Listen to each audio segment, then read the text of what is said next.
Okay, good evening, everyone. So good to be with you on this cold winter evening here in the Zendo, and to be with all of you, each and every one of you there online. I can see you all.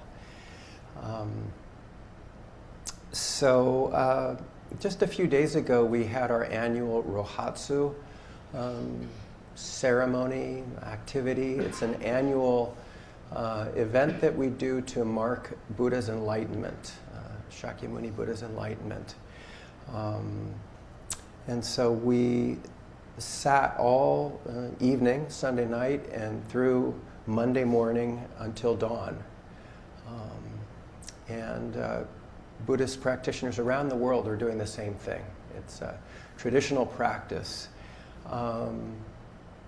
And it is enacting what Shakyamuni Buddha himself is said to have done. Shakyamuni Buddha sat down with a great resolve to wake up and to be free. He vowed he wouldn't get up from his mat, from his cushion, until he had fully awoken. And so he sat, and he sat, and he sat with all of the distractions and hardships and pains and temptations and delusions and challenges and troubles that he faced in his life. Until in the morning he saw the morning star, Venus, and something happened. Something opened up and something shifted, and he felt finally free and fully awake. And so we do the same thing, not so much as a ritual of imitation, but to actually do what Shakyamuni Buddha did, to sit and face all of our experience, the good, the bad, and the ugly, all of the challenges. It's not easy to sit up all night and just do nothing but meditate.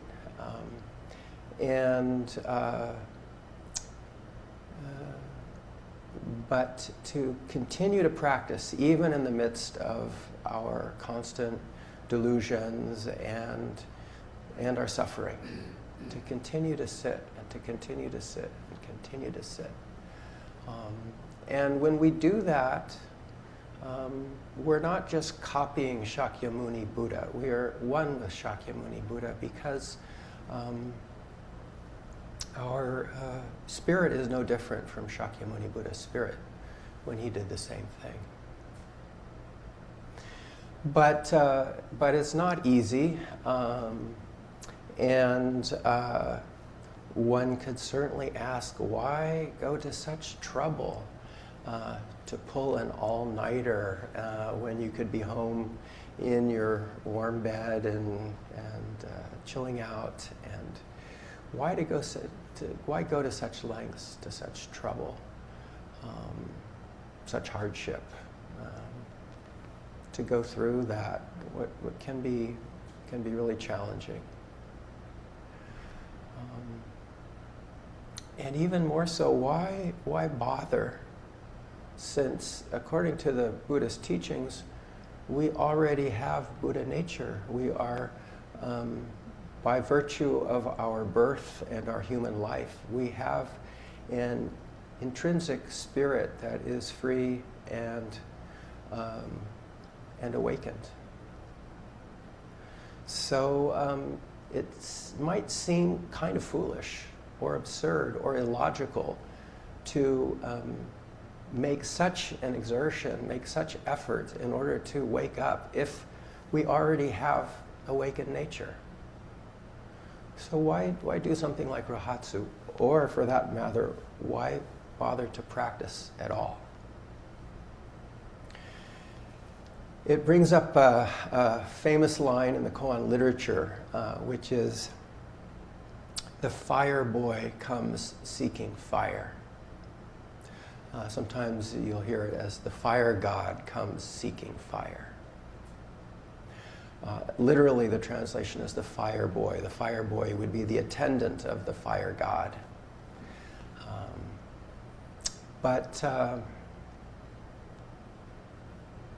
But if the fire boy already has the nature of fire, why go seeking for fire? It seems absurd. It seems like a foolish and unnecessary thing to do. But if that's how you see that line, the fire boy comes seeking fire, you don't really grasp the meaning of it, and you miss the boat. So if that's not actually what that line is about, what is it about? The line comes from a koan that involves Master Fayan and one of the monks at his temple. But I think to understand the dialogue between Fayan and his monk, it would help to go a little bit backwards and look at Fayan's own training, his own practice, and in order to understand his teaching better. So Fayan was once traveling with a party of other Dharma brothers, other monks, and a teacher, one bitter winter. And they were young, hardy souls coming from a big monastery.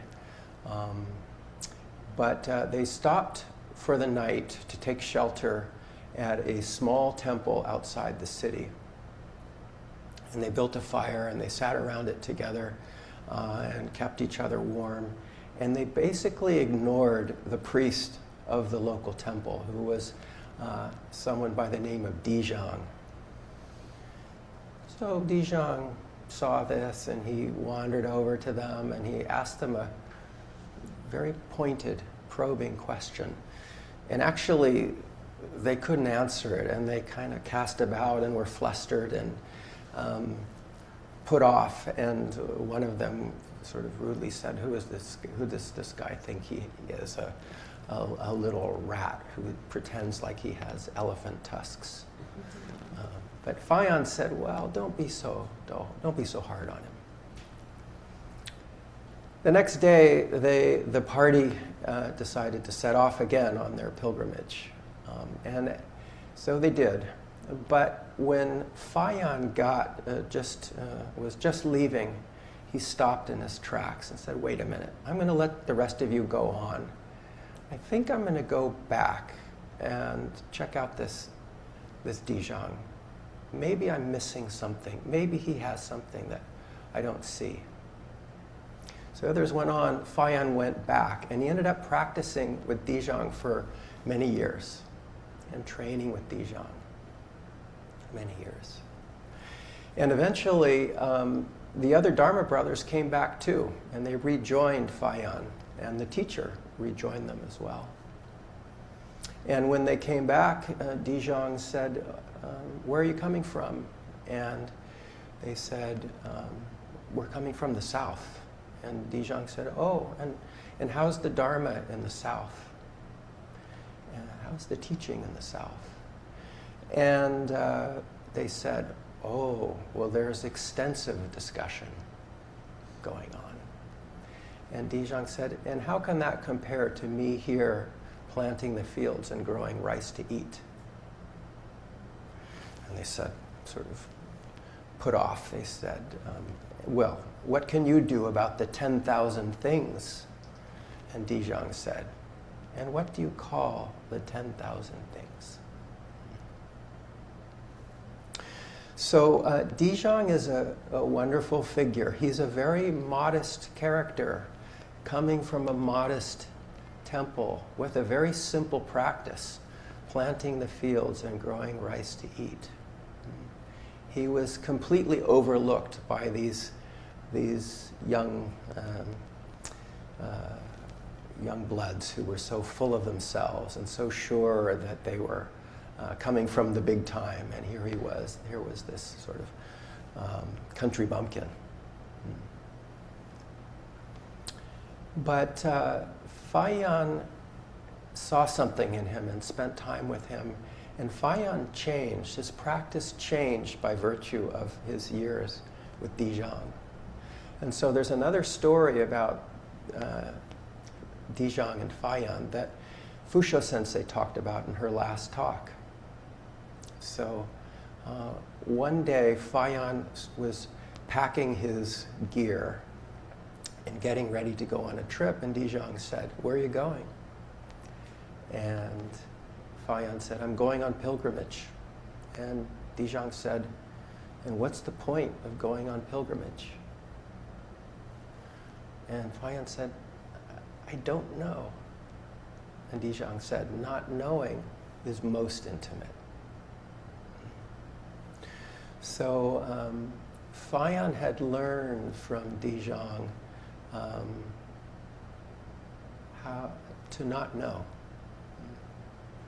to set out in the world without knowing exactly what it all means. He had learned intimacy from his years of working with Dijang, and all of the airs that he had as a young monk, and all of his certainty and all of his knowledge that came from being trained in these great temples in the south, all of that had fallen away to something much, much simpler and much more modest. So this gets us back to the koan about the fire boy.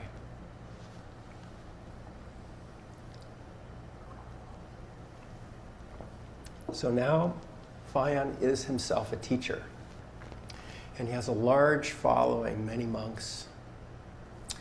And among the assembly is a monk whose name is Zhuan She, or Se. And he was serving as an administrative official in the monastery, like a caretaker of the monastery. And Fayan saw him one day and said, "How long have you been here at this monastery?" And Superintendent She said, 3 years. And Fayan said, "And why is it?" He says, "Why haven't you come to enter my room? Why haven't you come to see me in interview? Why haven't you come to listen to any of my Dharma talks?" Normally, well, I'll read you the whole story and then we'll go back at it. So, the superintendent, She, replied, "Didn't you know, teacher, when I was at Qin Lin's place, I had an opening. I obtained peace and ease." And Fayan said, "Tell me something about that." And Se said, "I asked, 'What is Buddha?' And Lin said, 'The fire boy comes looking for fire.'" Fayan said, "Good words, but I'm afraid you misunderstood. Can you say something more for me?" So then Se said, "The fire god is in the province of fire. He's seeking fire with fire. Likewise, I am Buddha, yet I went on searching for Buddha." Fayan said, "Sure enough, the superintendent has misunderstood." And Se was very irked by this and tried to contain his anger, but he put his belongings together and stormed off and left the monastery. But as he was crossing the river, he stopped and he thought to himself,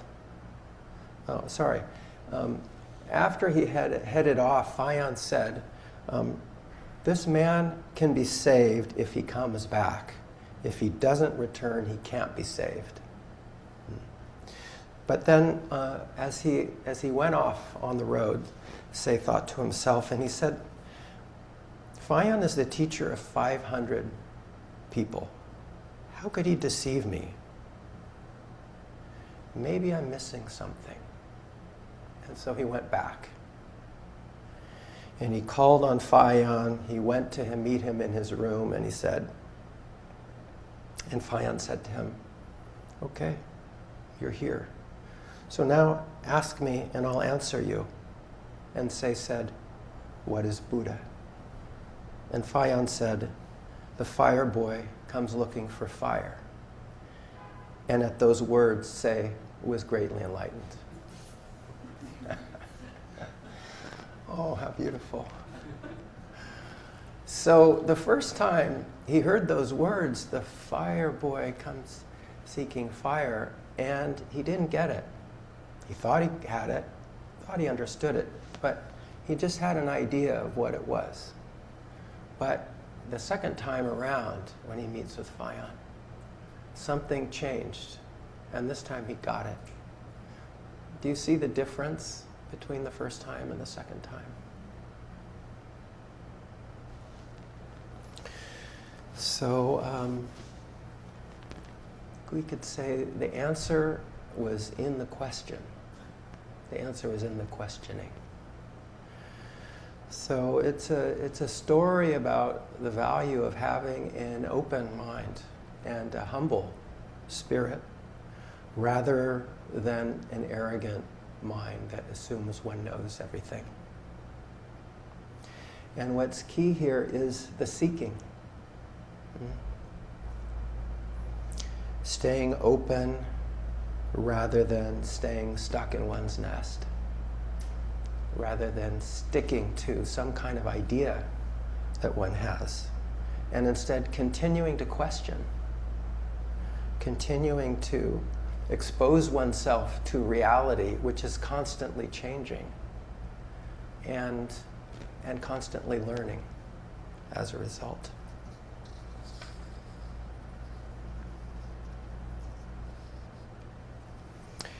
So the story is one that reminds me of another teaching from Master Dogen in his Genjo Koan. There's a very funny passage. It always struck me.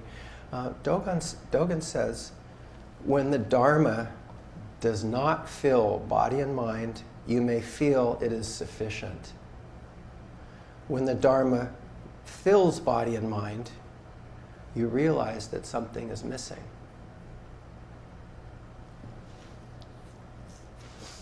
Normally, you'd think it would be the opposite. When Dharma fills body and mind, then everything is sufficient. When it doesn't fill body and mind, you feel there's something missing. But here Dogen says the opposite. When Dharma doesn't fill you, you might have the sense that everything is complete and whole as it is. But if it does fill you completely, you may have the sense there's something missing.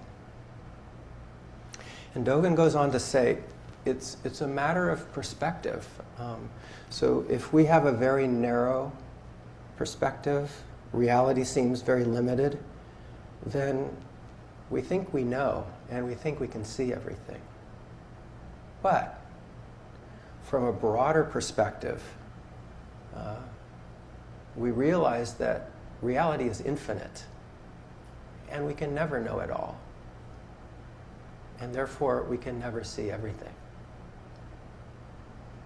We might be missing something. So this story about Fayan and the superintendent is one that Dogen talked about and wrote about on different occasions. It's in the Bendo-wa. It's also in his teachings for his monks at Eheji, in the Ehe Koroku. And he wrote a poem once that talks about the fire boy. And he wrote it in honor of the superintendent of the temple. This is very nice because I think we tend to undervalue the importance of those who carry out administrative roles in the temple. But what the work they do is very important and very valuable. And so Dogen remembered the story of Superintendent Sei, who started out thinking he knew everything and ended up realizing he didn't, and really opening up. So it's an appreciation for those superintendents who carry out the hard practical work that needs to be done to keep a Zen center going, and who are also practicing with a sincere heart and open mind. So this is Dogen's poem. He says, "The fire boy comes seeking fire. Dedicating yourself completely, do not stop when you have only seen the smoke. Play with the golden star, manifesting so brightly. A December plum blooms carefully on the tip, colorfully. A December plum blooms colorfully on the tip of an old branch." So the fire boy comes seeking fire. Dedicating yourself completely, do not stop when you've only seen the smoke, when you haven't really felt the heat directly, when you just have an idea about it, but you really haven't grasped it within yourself fully and authentically. Don't stop when you've only seen the smoke. Keep up your complete dedicated practice.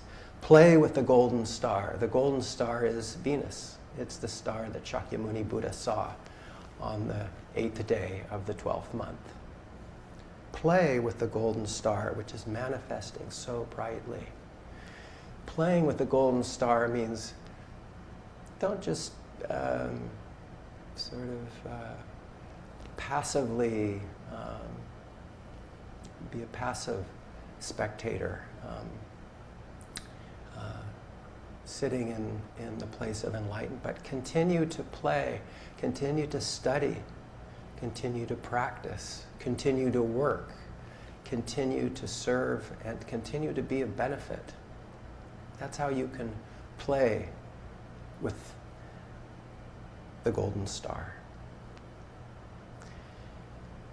A December plum blooms colorfully on the tip of an old branch. So against the white backdrop of snow, that symbol of enlightenment and the absolute, out of the timeless teachings of the ancestors, which are like the branch of the plum tree, a new bud forms and a new plum blossom flourishes when you manifest the vitality and the uniqueness of your own life. So let's take something from the fire boy and continue our practice with openness and modesty, questioning and learning, with energy and perseverance. And let's also remember that the aspiration we bring to practice and to Rohatsu, to bring an end to delusion and suffering, is not just an individual and private enterprise. We practice to bring an end to all delusion and all suffering,